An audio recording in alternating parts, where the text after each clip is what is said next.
real quick, I got a special announcement for you guys. Right now, we're running a special promotion over on poodlecfb.com. If you use code WINTER with a capital W, you will receive 40% off the annual deal, which basically locks you in from now and the majority of CFB 26. It's one of the fastest growing communities, so you definitely want to get in now so you'll be locked in for next year. And if you want to stick to the monthly plan, we're running 20% off on the monthly if you use code WINTER2025 with a capital W. So make sure to check it out. The codes and links will be down below in the description and in the comments.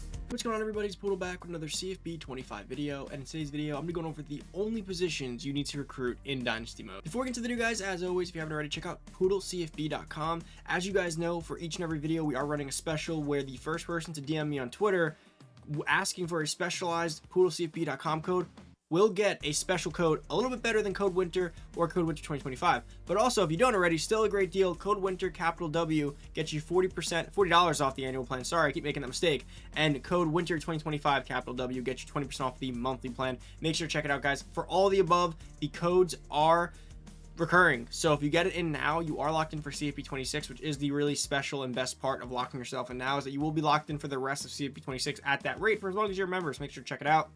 We have hundreds of members over there, one of the most active and fastest growing CFP communities. It's very tight knit over there, despite it being hundreds of people, which is crazy. Go check it out so you can dominate all your leagues now, and especially when the game drops and no one knows what they're doing, get in there while you still can.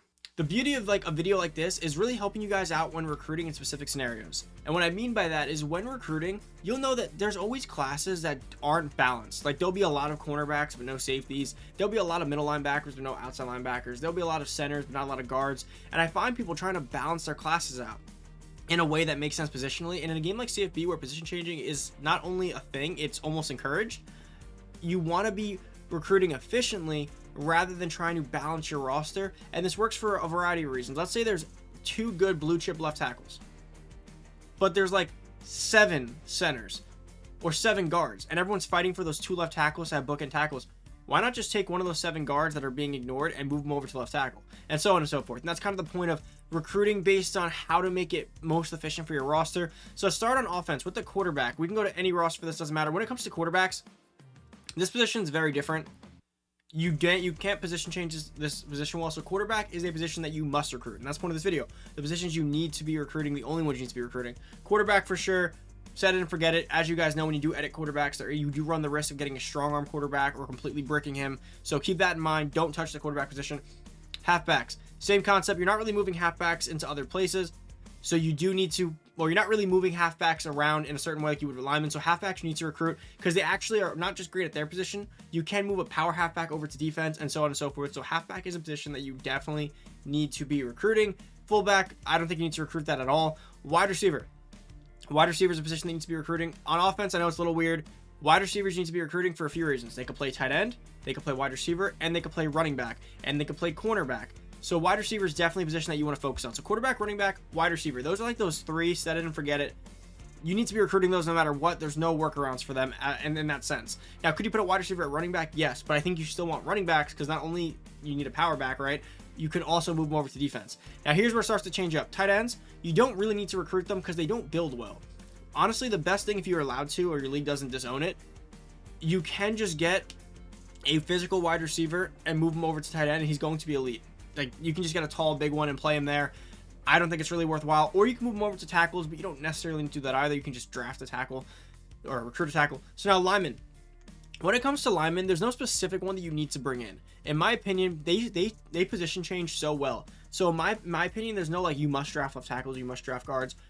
Recruit, sorry, NFL guy too. Here's the thing. You want to be just focused on where it is easiest to get players. And I do this all the time. Certain classes that I was looking at, they would have 10 left guards, 10 right guards. They'd have a 1 5-star tackle. I would just go and look at those guards. I'll take 5 of them. I'll let them grow, and I'll move them. And more importantly, I'll move them to positions where there's going to be draft bonuses ahead of them because I have other players in that spot. So guards, centers, tackles are a big position where when recruiting them, just recruit based on the easiest ones to get or the best easiest ones to get. Of course, if the 5 guards are trash, left tackle's really good, still get him, still try him, but understand that you could just bring in 4 guards. Maybe I always do that. What I'll do in a class when rounding it out in the second half of the season, I'll just go add another 4 or 5 4-star guards or tackles to my board and just mass recruit centers and guards wherever they have a surplus, and I'll bring all those guys in. If it's 5 right tackles, if it's 5 guards, I'll bring them all in, And then when it comes to position change time, I'll round out my line. Okay, I have no tackles, move them over there. I have too many guards, move one over to right side, move one over to center. That's how you want to be approaching the line position. Unless you're a guy that does a lot of pulling and other things, maybe you want to be focusing on speed a little bit. I don't think pulling works that great in this game. Halfback base, a few things are solid, but they just don't seem to get upfield the way I'd like at times. But again, personal preference. Now, defensive line. Let's talk about the ends, the ends, the DTs, and the edges right now. In this one, I'm really just bringing in, well, let's talk about ends, right ends, and D tackles. I'm only really bringing in ends. I find D tackles to be kind of trashy.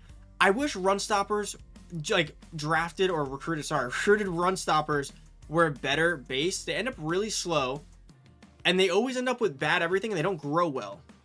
Then if you bring in a power rusher or speed rusher, I don't really want a slow rushing DT that can't stop the run, but they're slow.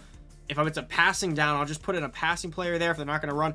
In my opinion, what you want to be doing is stacking up on those ends.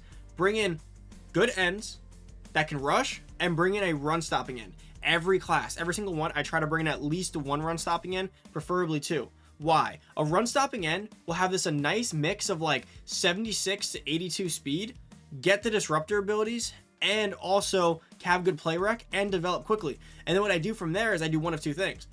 I either play them at end on running downs, or I play them at DT on running downs when I have a surplus for inside disruptor, or I just move them over to DT as a run stopping DT, and they're absolutely elite, and they actually would go up in overall.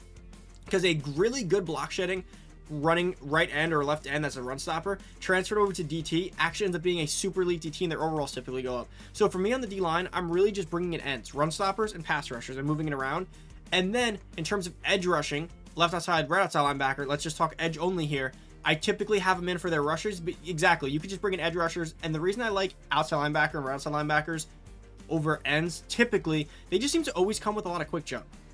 It's not to say that end pass rushing ends aren't good, but typically when it comes to rushers, what I do with left, right end, outside linebackers, when it comes to rushing, I just take whatever's available and has quick jump. Like if you can find a guy that comes with quick jump and some good speed, I'm taking him. I don't really differentiate. I wouldn't say like go ends always or go outside linebackers always. I typically like to just find whoever comes with the pre-built abilities and some decent stats. But there's no one-off on there like you only should recruit ends or the other. When it comes to run stoppings though, bring in run stopping ends. Those are the positions that you need to be recruiting no matter what. Now let's talk about pass coverage linebackers. I typically stick with middle linebackers, although there's some great outside linebacker coverage ones. But for me, what I do is I think you need to be recruiting run stopping linebackers. I liked pass coverage ones when I first started this game, but then when I started playing it more, I realized that run stoppers end up being elite run stoppers. Elite, they hit stick people, and they can play the pass. And quite honestly, linebackers, like even with 99 zone, you don't see them like react or get the abilities you want in time to react well enough. They kind of react like a run stopping one does. Sometimes they're just a little bit faster.